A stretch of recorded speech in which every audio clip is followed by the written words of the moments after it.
Welcome to our group. I just read your comment. I've been waiting for your answer all along, and today seems to be like a downpour of videos. I just did a few for YouTube. I have a few for you guys, so this is amazing. And anything that I share here that I feel could be used in YouTube, I just pour it in there, just FYI. Don't worry.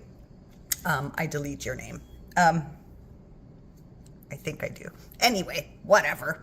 So I love your comment and your share, and I love the ending of it. It's just amazing. So I had asked you, I'm curious, where do you believe your confidence went, and where are you looking for it? What is making you believe your confidence is missing?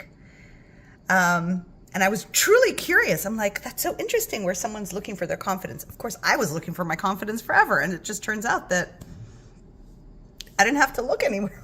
Honestly, I was looking for something that really doesn't need to be looked for. So what you shared is, I have allowed outside feedback and influences to dictate how I feel about myself, and that has diminished my confidence. All I'm hearing now is the word confidence is misunderstood. Okay? So I think I've shared this before. Like, confidence is the natural consequence. You can't look for confidence. You can't look for so everybody thinks confidence is, oh, walk this way, talk this way. If you're confident, you'll know how to say no. If you're confident, you're going to look a certain way. If you're confident, you're going to be able to dance in public or speak in public. Like, it's so external. It's so... they're like bullet points for how to be confident, right? And if you don't match up to them, then you are considered not confident. Okay? So let's just go back to the words and the way. So it's been like, confidence is like a byproduct of something. It is a natural consequence. So you can't look for it because it's a natural consequence of, wait for it, it's a natural consequence of self-trust, right? It's a natural confidence is a natural, it's the byproduct of self-trust, right? Of self-respect. It just is. So interesting. When you look for something that is a byproduct of something, and there's a list of like bullet points to follow through, like, if only you were more confident, and you're like, what the hell is that? You start to search, what's confidence? The way you walk, the way you talk, the way you look, the way you put your makeup on, the way you do your hair, the way other people will perceive you. It's so hollow and empty. It's hollow and empty. There is like no, there's nothing to it. It's just empty because it's people's perception of what that looks like, right? People's perception of what it looks like. It's not truth at all. It's a perception, right? An idea.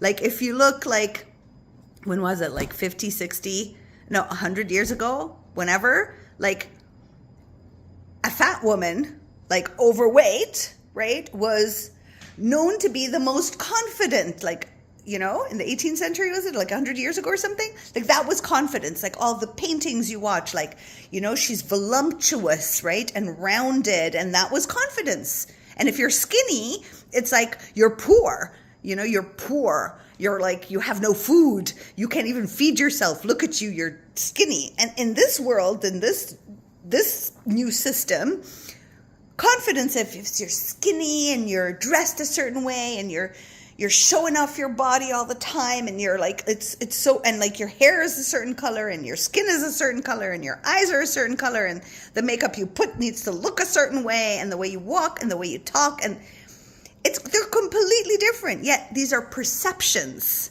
of what confidence looks like. So it's a byproduct.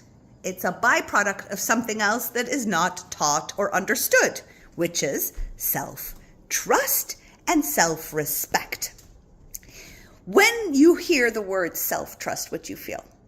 Oh, I can work with that. I can figure that out. That is easy. There's no bullet points of what the external world has deemed confidence to look like, right? It's something manageable. It's something that is personal. It's something that is yours because you're self-trust, self-respect. Self-respect is so important. So important. This is where confidence, this is the key to the end result of confidence. Okay.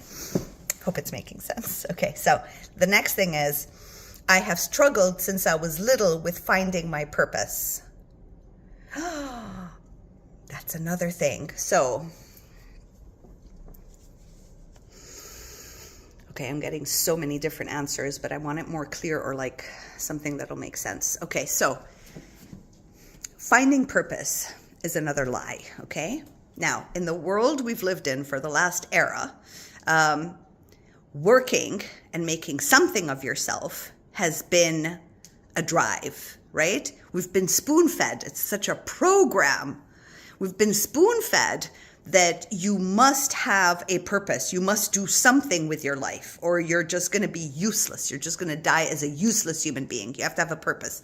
What's your purpose? And now people are walking around like headless chickens. What's my purpose? What's my purpose? I have to find a purpose. Then why am I here? It's my purpose. Like everyone's saying, I have to do something. I have to become someone. I have to offer something so that I have value. I am not valuable. I am not valuable is the disempowered version of that. I have no value, right? I have no value. I'm not enough. Oh, that's another one. I'm not enough just the way I am. I have to have a purpose, right? Now, think about the program. Let's go into the program. So I'm seeing the program is governments or authority figures or in power authorities want you to work, produce, because every time you make anything, we take money from you. We can't have you busy, empty, connecting to divinity, following inspiration instead of being motivated to do something, instead of following, you can't just follow inspiration and wait till guidance comes. No, action, whip, whip, whip. And you're like, oh, I have to have some kind of value here. I'm like no value if I'm not adding any value to the collective or to the system that in reality is like just taking your money, right? And making you work like 24 hours a day and having no time to actually have fun, enjoy your life, enjoy, if you have kids, enjoy your kids, enjoy your pet, enjoy like simple things like playing cards with your children or your friends, going out for coffees without wondering like, what's my purpose? So that is like an upside down world. That is a lie, right? So what would happen if you feel purposeless? What does it mean if you're purposeless, right? What happens then to you? What starts to, if you're purposeless, what happens? Do you cease to exist? Do you not belong? What's the core pain of not being purposeful?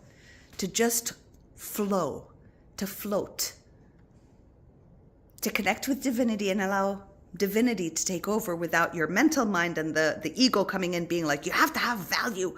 You are of no value. I wonder what belief system you've had in there that's been talking that isn't truth, right? It's just a panicked version of you. So it's a pocket of energy, like always.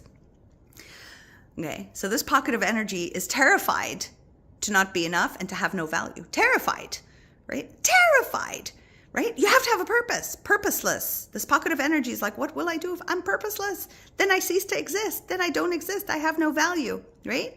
Fear of death. Fear of not leaving anything behind. Like the way you came in, the way you left, useless. I am useless if I don't have a purpose. I have to be here with a mission. Okay, I understand. So that pocket of energy needs to be loved right now. Just needs to be loved. Be like, oh, I see it. It's going to hurt. Whichever one of those beliefs.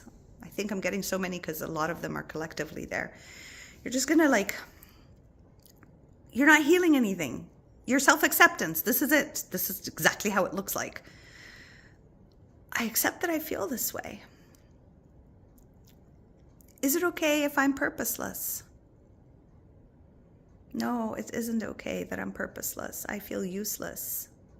I will cease to exist. I have no value. Ooh. Okay. And you're going to tap with me. Oh, here it comes. You're just going to tap. I'm allowed to have no value. You know what? You're going to say you are allowed because it's not going to work with I am right now. You have to say you so that you're just distancing yourself from it. You're allowed to feel useless. You're allowed to feel useless in my body. You're allowed to be purposeless. You're allowed to have no purpose when you're with me, and this one makes me want to cry. I just love you the way you are. This is unconditional love, and this is self-respect. I understand that you're scared. You're allowed to have no purpose. You're allowed to just exist. You're allowed to fear having no value. I love you anyway. You're allowed to have no value. You're allowed to have no value. I love you, and you're valuable to me just the way you are. You're allowed to have no purpose. You're allowed to be purposeless. I love you anyway. I accept you just the way you are. I love you even if you have no purpose. I love you if you have no value. I love you if you do nothing on this planet. I just love the way you are and who you are. I love you no matter what. I love you even if you have no confidence. You're allowed to not be confident with me. I love you no matter what. I love you no matter what. I love you no matter what. You're allowed to be purposeless. You're allowed to be purposeless with me. I love you. I'm here for you.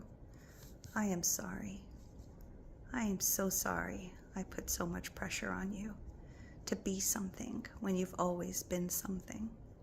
I am so sorry I put so much pressure on you to be something when you've always been something.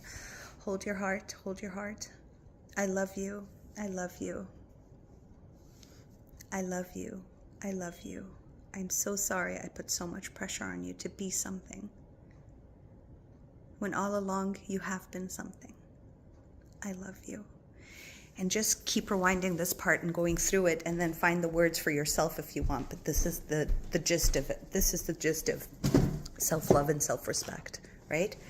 And then now, I love the rest of what you wrote, okay? As I have worked on myself with people that I trust, they all have come to the same conclusion, that if I had confidence in myself and my choices, then I will be set free to be who I am meant to be. Very interesting. Who are you meant to be?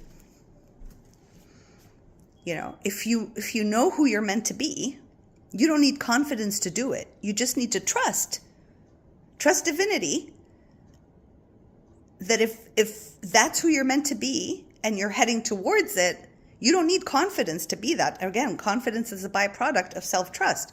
Like, can you trust divinity? Can you trust that this is the message? Can you trust that this is the feeling? Right? Because it doesn't make sense to be like, well, if you only had confidence, then you can be who you're meant to be. And you're like, what the hell does that mean?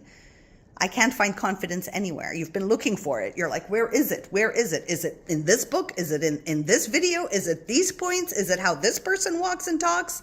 Not necessarily. There are introverted people that are very confident, extroverted people that are very confident. There's also introverted people that have no confidence and extroverted people that have no confidence. It is not a personality criteria. It is not a specific way of being. It's a specific way of understanding yourself and coming home to whoever you are and being okay with all versions of you. Okay? And now, this is the best part. As I am typing this, it all sounds so silly and coming from a place of fear. I don't like it. Who is the version of you writing that last sentence?